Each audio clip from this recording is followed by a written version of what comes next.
Yo tengo un sueño.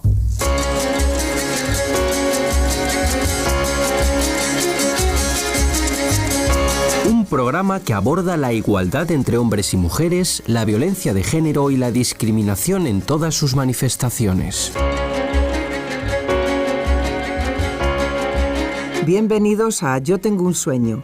Hoy vamos a hablar sobre cómo y dónde denunciar un caso de violencia de género. Aprenderemos a poner una denuncia y sabremos también quién puede ponerla. Dentro de este mismo tema de violencia de género sabremos si las mujeres inmigrantes están en desventaja o no, sobre todo aquellas en situación administrativa irregular. Sabremos también por qué es más compleja la situación de violencia de género en las mujeres inmigrantes. Cómo afecta la separación, el divorcio, a los hijos cuando hay violencia de género. Y averiguaremos si se oculta la violencia de género al no tener que poner las causas en el divorcio o en la separación. Y para terminar, hablaremos del acoso laboral que padecen tanto hombres como mujeres en el trabajo. Sabremos cómo diferenciar si es acoso o no y qué hacer en el caso de que sí lo sea. Asimismo, sabremos qué es el distintivo de igualdad empresarial, esa marca de excelencia que reconoce a las entidades que aplican medidas y políticas de igualdad de oportunidades entre hombres y mujeres. Comenzamos.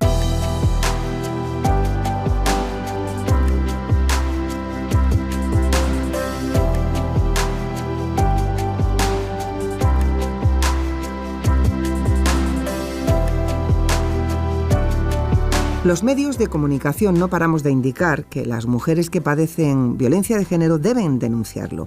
Y en multitud de ocasiones se explica que se puede llamar al teléfono 016, que además no queda registrado en la factura. Pero hay más opciones. Vamos a hablar con Juan Manuel Goig Martínez, que es profesor titular de Derecho Constitucional de la UNED, para que nos aclare este tema y otros muchos. Juan Manuel Goig, bienvenido. Muchas gracias. Vamos a comenzar con la primera pregunta. ¿Dónde se puede denunciar un caso de violencia de género? Bueno, yo creo que es importante empezar diciendo que los hechos de violencia doméstica o de género nunca deben de silenciarse. Es muy importante denunciarlos desde un primer momento para poder garantizar la mayor protección a la víctima. La denuncia de violencia de género puede presentarse en la Guardia Civil, en el Cuerpo Nacional de Policía, en las oficinas de las policías autonómicas o locales, en el juzgado de guardia en la Fiscalía, en las oficinas de atención a la víctima, en los servicios sociales o incluso en los servicios de orientación jurídica de los colegios de abogados. También existe a disposición teléfonos institucionales autonómicos como el 112 o el 016 que ofrecen tanto asesoramiento jurídico como apoyo asistencial, especialmente el 016, que además no deja huella en la factura telefónica.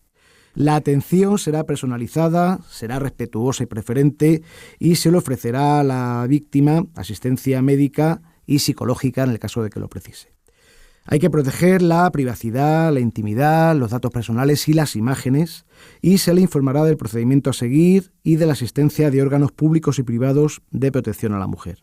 Además, en caso de que sea preciso, dispondrá de intérprete. Profesor Goig Martínez, ¿cómo poner una denuncia? La declaración de la víctima va a influir en el desarrollo del proceso con posterioridad. En la denuncia es importante que se reflejen las agresiones concretas cometidas, señalando el día y la hora en que se cometieron, las circunstancias que han rodeado la agresión, si ha habido testigos de los hechos, bien tanto presenciales como de referencia, si han existido agresiones anteriores, si las mismas se han denunciado, etc.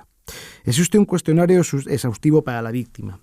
En primer lugar, hay que denunciar lo antes posible los hechos. Hay que aportar todos los medios de prueba que se dispongan, parte médico, parte psicológico, nombre de testigos, prendas que se portaban al momento de los hechos.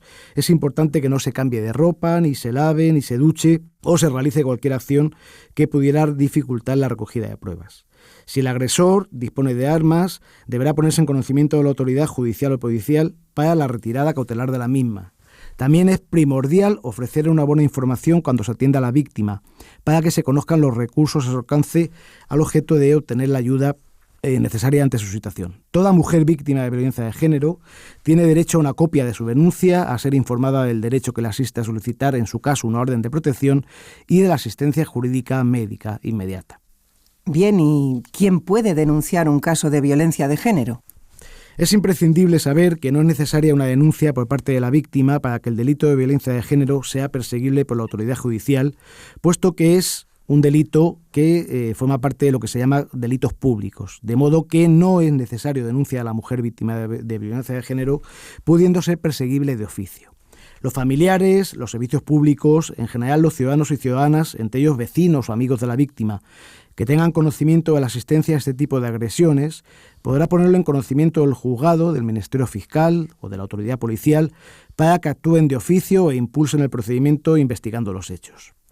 Además, el artículo 262 de la Ley de Enjuiciamiento Criminal dispone que los que por razón de sus cargos, profesiones u oficios tuvieran noticia de algún delito público, y dentro de estos delitos públicos se sitúa la violencia de género, estarán obligados a denunciarlo inmediatamente al Ministerio Fiscal, al tribunal competente, al juez de instrucción y, en su defecto, al juez municipal o al funcionario de policía más próximo al sitio si se tratara de un delito flagrante. ¿Están las mujeres inmigrantes en situación de desventaja en materia de violencia de género? La violencia de género afecta de manera mucho más apreciable a la comunidad inmigrante que al conjunto de la ciudadanía española.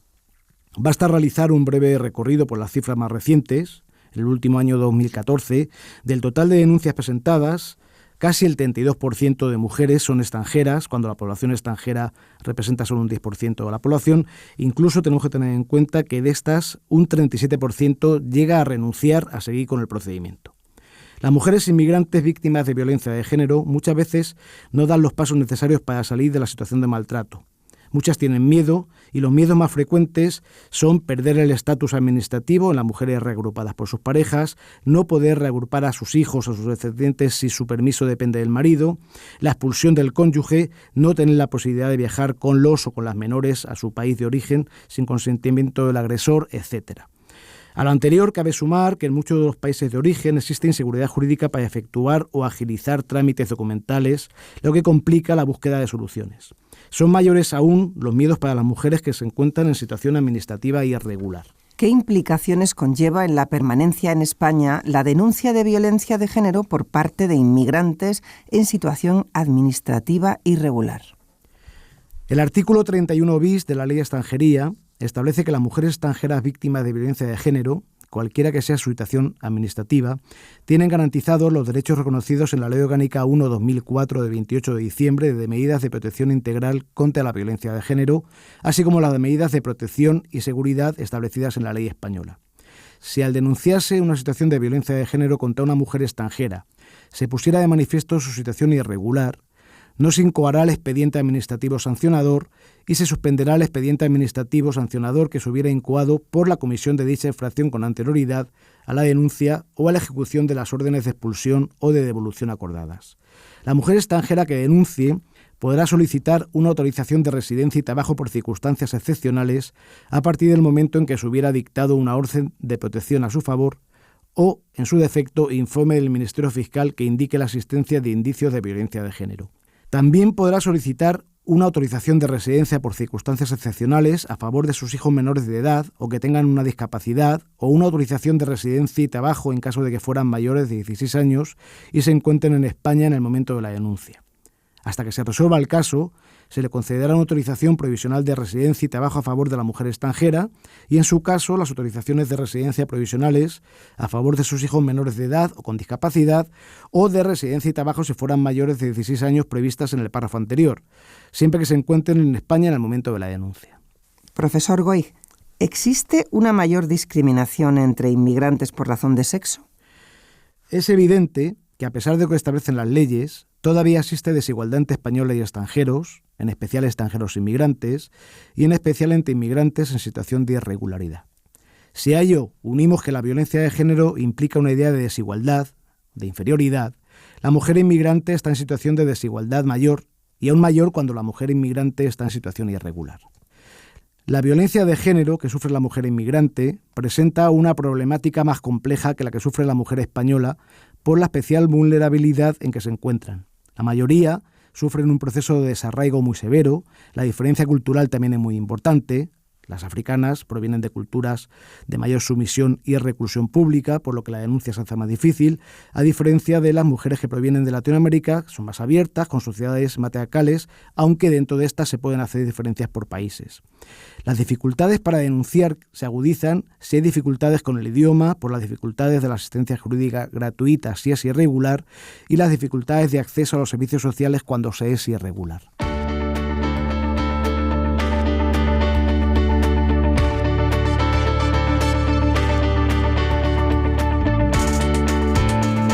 A veces, cuando una pareja se separa o se divorcia, no se incluyen las causas, ya no es necesario. Por una parte puede ser muy positivo, pero cuando la causa es la violencia, vamos a preguntárselo a Teresa Sansegundo Manuel, que es profesora de Derecho Civil, directora del Centro de Estudios de Género y directora del Máster Malos Tratos y Violencia de Género de la UNED. Bienvenida y muchas gracias por participar en Yo Tengo un Sueño. Gracias a vosotros. Al no tener que alegar las causas de separación o el divorcio, ¿se oculta la violencia de género? Claro, porque en la regulación anterior a 2005 se recogían las causas de separación y divorcio. Y, por ejemplo, entre otras conductas, las que implicaban violaciones graves o reiteradas de los deberes conyugales y de los deberes respecto a los hijos comunes.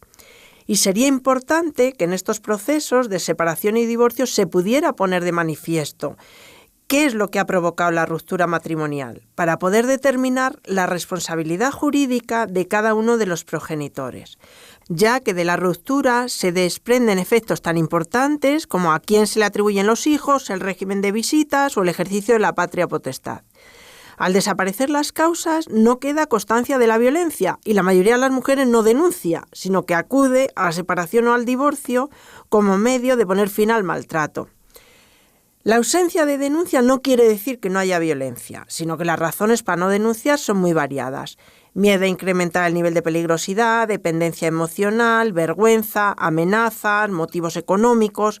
Además, si la respuesta judicial y institucional no es satisfactoria, disuade a las mujeres de interponer la denuncia.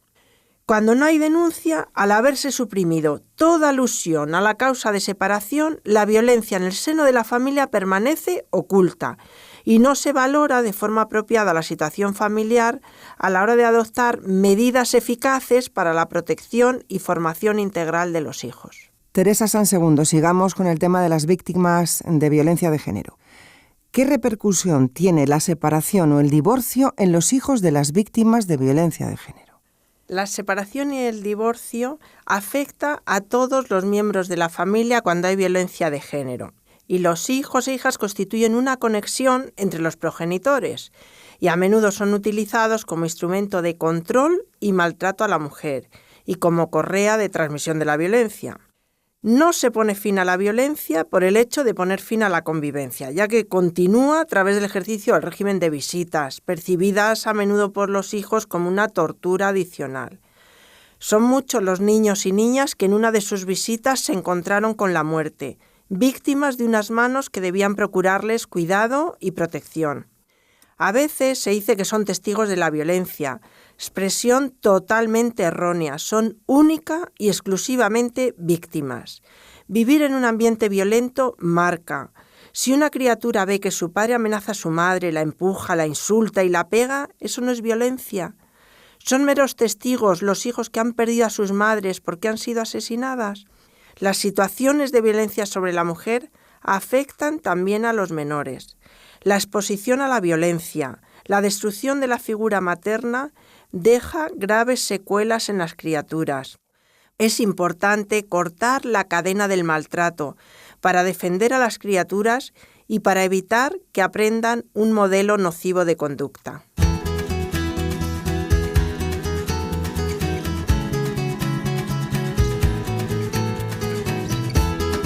Hemos hablado con los profesores Juan Manuel Goig y Teresa Sansegundo sobre violencia de género y lo hemos hecho en profundidad y sobre distintas manifestaciones y circunstancias.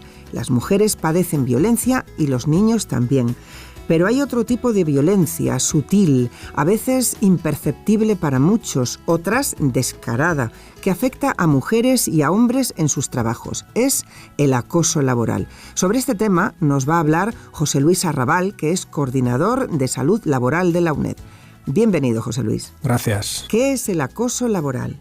Bien, la expresión acoso laboral alcanza toda conducta, declaración o solicitud que, realizada con una cierta reiteración y sistematicidad, pueda considerarse ofensiva, humillante, violenta o intimidatoria, siempre que se produzca en el lugar de trabajo o con ocasión de éste, y que implique el insulto, el menosprecio, la humillación, discriminación o coacción de la persona en el ámbito psicológico, sexual o ideológico, pudiendo llegar a lesionar su integridad a través de la degradación de las condiciones de trabajo, cualquiera que sea el motivo que lleve a su realización.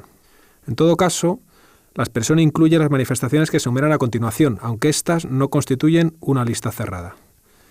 Medidas destinadas a aislar de la actividad profesional a una persona con ataques a su rendimiento, la manipulación de su reputación y el vaciamiento de funciones, el abuso de poder con fijación de objetivos inalcanzables o asignación de tareas imposibles, el control desmedido del rendimiento, la denegación injustificada del acceso a periodos de licencia y actividades de formación. Por otro lado, abarcaría el contacto físico deliberado y no solicitado, los comentarios, gestos o insinuaciones de carácter sexual no consentidos, la solicitud de favores sexuales y cualquier otro comportamiento que tenga como causa o como objetivo la discriminación, el abuso o la humillación de la persona por razón de su sexo. Asimismo, la expresión incluye las acciones destinadas a discriminar, aislar o desacreditar a una persona por razón de su adscripción ideológica, política o sindical, manipulando su reputación u obstaculizando su función representativa en la empresa. Ha quedado bastante claro cuáles son esas manifestaciones que definen por sí solas lo que es un acoso laboral, pero pongamos que nosotros, en este momento, cualquier persona que nos está escuchando está padeciendo acoso laboral. ¿Qué podemos hacer? Bueno, pues por bien organizada que esté, resulta utópico pensar que se hayan previsto y solucionado todas las posibles fuentes de conflicto que pueden darse en una empresa. Sin embargo, puede resultar útil acogerse a los procedimientos internos que pudieran haber sido aprobados en su seno para gestionar casos de conflicto, en base a una serie de reglas claras, explícitas y públicas que garanticen el derecho de queja y prevean sistemas de mediación o arbitraje. Ante una situación de acoso, la persona afectada siente con gran intensidad la necesidad de buscar apoyo social. En consecuencia, otro medio eficaz para intervenir lo constituyen los servicios de prevención de riesgos laborales, como instrumento para el asesoramiento, el apoyo psicológico y el desarrollo de estrategias preventivas dirigidas a abordar la problemática psicosocial. En cualquier caso, un paso previo para enfrentar con éxito la resolución de conflictos pasa por considerar que estos no son algo excepcional en las organizaciones, superando puntos de vista denotados por expresiones como la vida es así o el esperar a que el problema remita con el tiempo. A tal efecto, aun teniendo en cuenta que es un ámbito donde la percepción individual juega un papel importante, resulta fundamental la comunicación temprana de la situación de conflicto para hacer posible la inmediata intervención de la empresa con objeto de evaluar y, en su caso, hasta donde sea posible, resolver los problemas existentes y hacer el seguimiento de las soluciones adoptadas, minimizando de ese modo las consecuencias negativas que pudieran derivarse tanto para la persona afectada como para la propia organización del trabajo. Muchas gracias. A ti.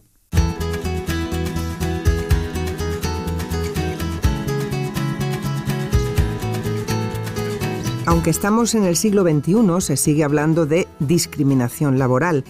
Las mujeres, según estudios de toda índole, estamos discriminadas. No se nos valora suficientemente, no se cobra lo mismo. En fin, lógicamente no es en todas las empresas y, por supuesto, tampoco en todas las instituciones públicas. Pero una forma de evitar la discriminación laboral es que las empresas sean evaluadas. Vamos a hablar del distintivo de igualdad empresarial y lo hacemos con Cristina Herrero Martín, que es miembro de la Escuela de Práctica Jurídica de la UNED. Cristina, bienvenida. ¿Qué es el distintivo de igualdad empresarial? Es una marca de excelencia que reconoce a las entidades que aplican medidas y políticas de igualdad de oportunidades entre hombres y mujeres en el ámbito laboral, con su implantación en las condiciones de trabajo, en los modelos de organización y en otros ámbitos como los servicios, productos y publicidad de la empresa. La regulación para su concesión está contenida en el Real Decreto 1615/2009 de 26 de octubre, creándose posteriormente el correspondiente logotipo y su representación gráfica, así como un registro de las empresas que lo han obtenido. La convocatoria para obtener el distintivo es anual, teniendo una vigencia de 3 años. En cada uno de estos años, las empresas distinguidas con el distintivo deberán remitir un informe anual de actividades relacionadas con la igualdad de oportunidades entre mujeres y hombres. La última convocatoria ha sido publicada en el BOE el pasado día 30 de octubre. En ella y en base a experiencias anteriores se realizará una valoración separada atendiendo a la dimensión de las empresas candidatas, con una especial atención a las pequeñas y medianas empresas. Podrá ser solicitado por cualquier empresa, de capital público o privado, que ejerza su actividad en territorio español debiendo cumplir una serie de requisitos, entre los que se encuentran estar inscrita en la Seguridad Social, encontrarse al corriente de sus obligaciones tributarias y no haber sido sancionada durante los 3 años anteriores a la solicitud por infracción grave en materia de igualdad de oportunidades.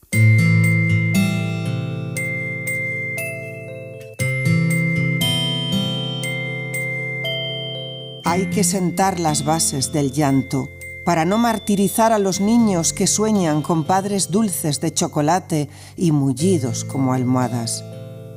Pero el llanto no cesa, no culmina.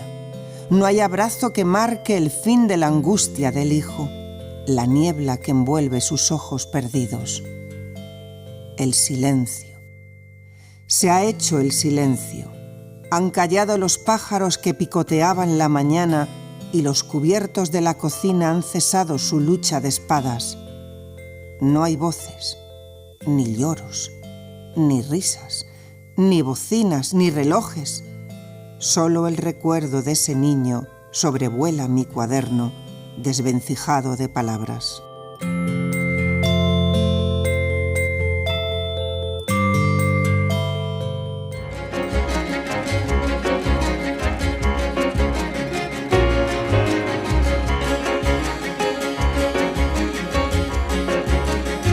Nos han acompañado en el tercer programa de Yo tengo un sueño, programa de la Oficina de Igualdad de la UNED, Juan Manuel Goig Martínez, que es profesor titular de Derecho Constitucional de la UNED, Teresa Sansegundo Manuel, profesora de Derecho Civil, directora del Centro de Estudios de Género y directora del Máster Malos Tratos y Violencia de Género de la UNED, José Luis Arrabal, que es coordinador de Salud Laboral de la UNED, y Cristina Herrero Martín, miembro de la Escuela de Práctica Jurídica de la UNED.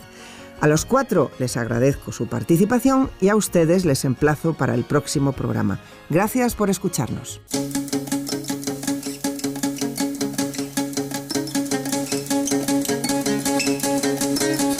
Yo tengo un sueño.